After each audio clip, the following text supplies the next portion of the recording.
Muy buenas tardes, queridos amigos. Bienvenidos a Vladimir a la Una. Hoy tenemos dos invitados, uno del PSUV y uno ADECO, un chavista y un ADECO.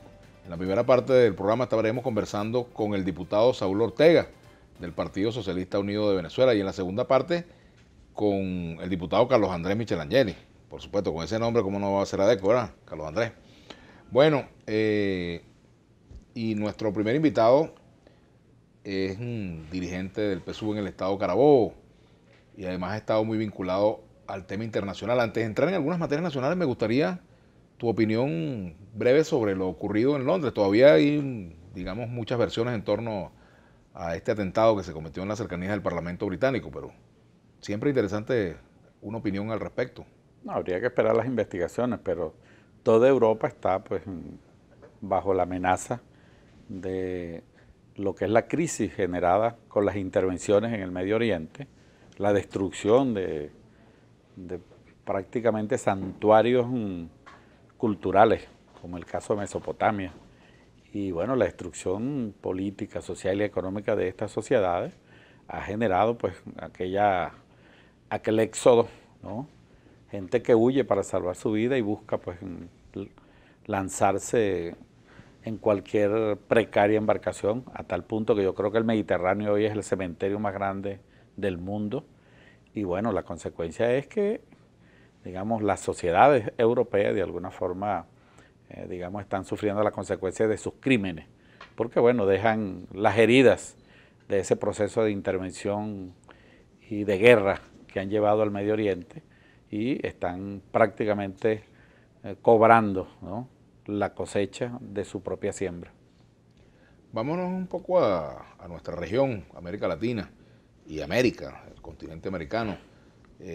Las relaciones con Estados Unidos. Ayer el presidente Nicolás Maduro hablaba sobre los preparativos que estarían haciendo en el Departamento de Estado norteamericano para promover una intervención en Venezuela. Hablaba de que estaban contactando a los embajadores de los distintos países para convencerlos de apoyar intervención en Venezuela. No habló de invasión, habló de intervención. Creo que debes haber escuchado lo que dijo el presidente anoche, ¿no?, en el Consejo de Ministros. Para mí todo esto es una tragedia, el hecho de que en Venezuela existan algún venezolano que aplauda esto. Donde han ido los gringos, lo que han dejado pues es una secuela de muerte, desolación, atraso. Si quieres, revisa lo que fue la antigua y próspera Yugoslavia, independientemente de la visión que tú tengas de lo que fue ese sistema, era una potencia. Hoy que es en Yugoslavia, pues lo que se llama la balcanización, el desmembramiento de esas sociedades en tribus, religiones, en Allá fin. nació mi mamá, por cierto, en Yugoslavia, en la antigua Yugoslavia, en Croacia, pues, Entonces, parte de Yugoslavia. bueno, con mayor razón tienes conocimiento de lo que fue pues aquella poderosa sociedad construida por el mariscal Tito de posguerra, ¿no? Lo que fue la construcción de una potencia, ¿no? Yugoslavia no era cualquier país, de eso no queda nada, gracias pues a los intereses que allí y a las maniobras para generar, digamos, la intervención y el bombardeo gringo. ¿Qué revisar de Libia? Yo conocí Libia, seguramente, no sé si tú tuviste la oportunidad de ir, pero era uno de los países más desarrollados de África. Hoy no queda nada, la vida no vale nada, Vladimir. Ahora, igualmente por donde te pasé, por Afganistán, por Libia, por Siria, por cualquiera de estos países donde los gringos intervienen, ahí no queda sino destrucción y muerte. El presidente ayer habló del Departamento de Estado, pero no mencionó al presidente Trump. ¿Se puede pensar que el Departamento de Estado adelante políticas sin el conocimiento, sin el apoyo del presidente Trump? Seguramente porque Trump está en este momento posicionándose del gobierno. Allí, como tú sabes, no gobiernan los presidentes en Estados Unidos. Ahí gobierna el establishment, los intereses, ¿no?, que están tanto en el Departamento de Estado como en el Pentágono. Y son los intereses económicos. Y los que hacen pues el lobby, los que imponen sus políticas, a tal punto, bueno, que ha habido presidentes asesinados, como el caso de Kennedy, como el caso de Nixon, con el famoso Watergate. En fin, por presidente que no acepte las reglas del establishment, presidente que no tiene la oportunidad pues de seguir adelante. Esa es la democracia norteamericana, una democracia bien limitada, por cierto, una democracia muy policial. ¿Hay más democracia en Venezuela que en Estados Unidos? 1000 veces. Pregúntate por qué no existe el Partido Comunista, el Partido Socialista en los Estados Unidos. Después del macartismo, allí solo permiten a 2 partidos y no a la población, a la élite. Que por cierto, el Partido Comunista de aquí está quejándose de que lo quieren prácticamente desaparecer con ese proceso de validación y por eso no van a participar. Bueno, yo tengo una opinión muy particular. Yo creo que el Partido Comunista siempre ha presentado su nómina ante el CNE, porque viene participando en elecciones desde el UPA para acá, y no veo las razones por las cuales no cumple con lo que la ley le establece, que no es nada nueva. Esa ley del año 63, Vladimir. 65. 65, perdón. 65. Mira, por aquí hay un comentario que hace Bolívar Divisa. Pregunta, ¿usted estaría de acuerdo que Venezuela renuncie a la OEA colocándola como un país que rechaza la democracia? Te pregunto. Yo creo que esta aventura de Almagro va a llevar a la división y a la destrucción de ese Ministerio de Colonia de los Estados Unidos que es la OEA. Te lo digo porque antes ese Celestino, que apoyó dictaduras en este continente, en el Cono Sur, en Centroamérica, la más dolorosa para nosotros, la de Chile, ahí hubo una complicidad de la OEA. Igualmente las intervenciones en República Dominicana, en Nicaragua, en Panamá, en Grenada, en Panamá fue la última, y eso fue con el celestinaje de la OEA y el aplauso de la derecha, pero trataban de cubrir las formas, Vladimir. Ahorita es obsceno como el secretario general se sienta como un militante de Voluntad Popular a llamar a una intervención en Venezuela. Y desde acá, como cipayos en Venezuela aplauden ese tipo de cosas. Mira, un patriota de oposición, si yo estuviese en la oposición, le diría al señor Almagro y a los Estados Unidos, mire, el presidente de Venezuela lo critico yo, porque es el presidente de mi país, pero no acepto que ustedes se inmiscuyan en los asuntos de mi país, porque yo soy venezolano y no acepto la injerencia en nuestros asuntos internos. Ahora, para que tú veas lo que es ser un patriota. Si yo estuviese en la oposición, y estuve muchos años en la oposición, yo jamás acepté que otros se inmiscuyeran en nuestros asuntos. Así el presidente no me gustara, pero no me gustaba a mí, pero yo no aceptaría nunca que el presidente de los Estados Unidos, que el secretario general de la OEA, o que un cipayo como PPK, o un golpista como Temer, o un corrupto como el señor Macri, venga a criticar el sistema político venezolano. Ahora, Saúl, fíjate, cuando un país firma un acuerdo o unas normas de juego, pues, bueno, como la Carta Democrática... ¿Y quién está violentando las normas? ¿El secretario general? ¿Bajo qué condiciones Venezuela permitiría la aplicación de la Carta Democrática acá en Venezuela, por ejemplo? La Carta Democrática es clara, deberían estarla aplicando en este momento en Brasil, donde hubo un golpe de Estado, Vladimir. Han debido aplicarla en el caso de Paraguay o en el caso de Honduras, donde la OEA fue celestino de ese golpe de Estado. Y Almagro aplaudió todo eso. Y la derecha venezolana aplaudió y celebró todo eso. Sobre todo la última de Temer, aquí se hizo fiesta con ese golpe de Estado. Entonces, esos no son ningunos demócratas. Y tú lo sabes, te lo pregunto a ti incluso, si es que me permite el programa que yo te pregunte. Bueno, cuando tú tengas tu programa me entrevistas. Fíjate, Saúl. Yo tengo uno. Ah, bueno, invítame y te doy mis opiniones. Pero fíjate, quiero precisar algo con respecto a algunos asuntos. Por ejemplo, derechos humanos.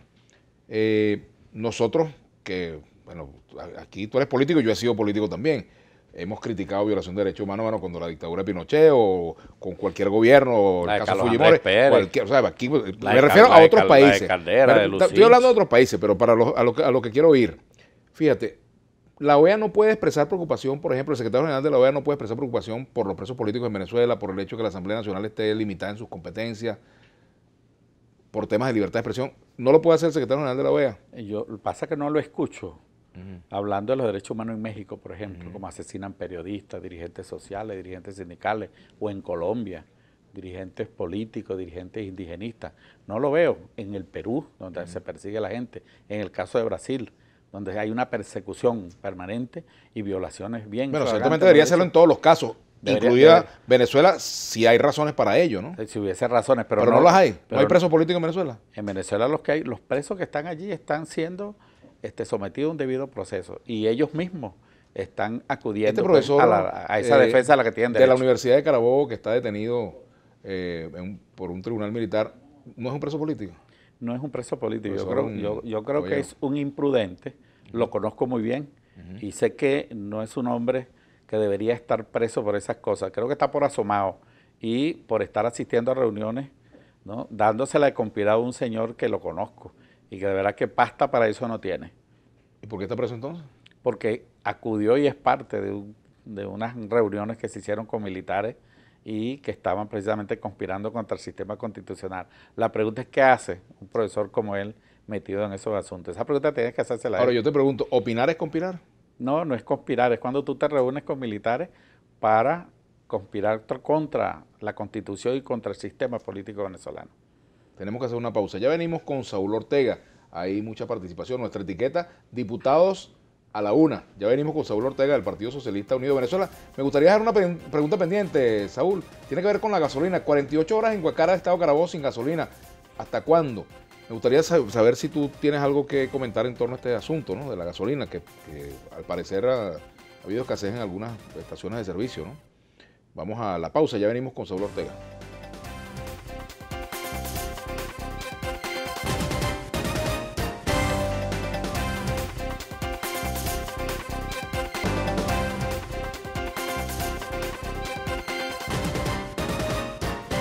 Bueno, continuamos con Saúl Ortega, diputado del Partido Socialista Unido de Venezuela.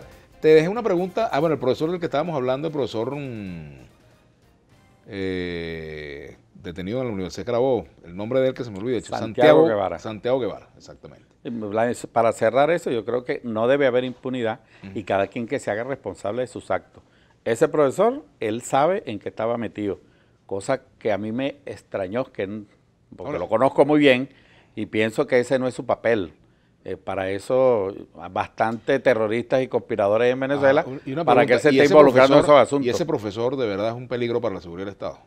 El problema no es si es un peligro o no, Vladimir, el problema es qué estaba haciendo, en qué estaba involucrado. Que se haga responsable de su situación, de sus actos. Yo me hago responsable de los míos, tú te haces responsable de los tuyos. ¿Por qué él no? Aquí no hay nadie que tenga patente de corso, hermano. Bueno. Y es lamentable lo que está pasando con el profesor, pero él es responsable de su situación. Otro aspecto que dejamos pendiente, Saúl, la gasolina. ¿Qué está pasando con la gasolina? Tengo entendido que hay un problema en la planta eléctrica de la refinería El Palito, que es una de las refinerías pues, en el centro de cierto peso de importancia pues, en el sistema de distribución, pero tengo entendido que en el día de ayer ya habían solventado la situación, estaban cargando crudo para empezar pues, en lo que es la estación de cargueo catalítico, pues a empezar a producir gasolina de nuevo. Hoy no tengo información, pero sé que ayer estaban cargando. ¿Hay razones para preocuparse? No, es un problema cíclico, un problema técnico. Y bueno, para eso están nuestros ingenieros para resolverlo, ¿no? Ayer veíamos, Saúl, una manifestación. Lo que sí, sí yo le diría a los televidentes, no caer en el pánico, por ahí aparece gente con las redes, gente que tiene gasolina, le dice, anda a echar gasolina y las colas se hacen, porque hay gente que necesita surtir de gasolina su carro y gente que va por, digamos, el pánico que generan unos cuantos interesados pues, en generar ciertas situaciones. Yo le digo, cálmese, que eso se está resolviendo. Si a ti te queda un cuarto tanque o medio tanque y ves que esa situación, ¿echas o no echas gasolina? No, yo no iría a hacer, como loco yo no iría a hacer la cola, y sobre todo que yo he visto gente que hace la cola en bombas que ni siquiera están suministrando combustible. Yo justifico que tú vayas a hacer la cola en una bomba que esté suministrando, porque tú sabes que en algún momento te va a tocar, pero ¿qué haces tú haciendo la cola en una estación que está clarito ya viste que no estaba suministrando? ¿Y por qué hay bombas que no suministran gasolina? Bueno, precisamente al haber problemas en la producción, hay problemas en la distribución y hay momentos en que unas tienen, unas sí y otras no, pues. Aquí no tenemos problemas de gasolina, sino de internet por aquí, que tengo problemas para entrar a los mensajes. Saúl, ayer hubo una protesta frente a una panadería que fue ocupada por los CLAP, o por el Asunde, mejor dicho, en la avenida Baral. Una protesta que también, bueno, la hemos visto a través de las redes, la reproducción de lo que pasó allí. También se acercó luego gente vinculada al chavismo a protestar contra lo que estaban protestando. La cosa no pasó a mayores, de acuerdo a lo que yo he visto, pero en todo caso me gustaría comentar si esta política de ocupación de panadería es una política que puede ser sustentable en el tiempo. ¿Eso va a resolver realmente el tema del pan? ¿O puede ocurrir con estas panaderías ocupadas lo que pasó con las areperas socialistas, con la ruta de la empanada, por ejemplo? Lo que me preocupa es que haya consumidores que aplaudan que el panadero tenga full el mostrador de panes dulces, panes de mantequilla, de queso, torta, todo tipo, digamos, de productos de la harina y no te tenga pan.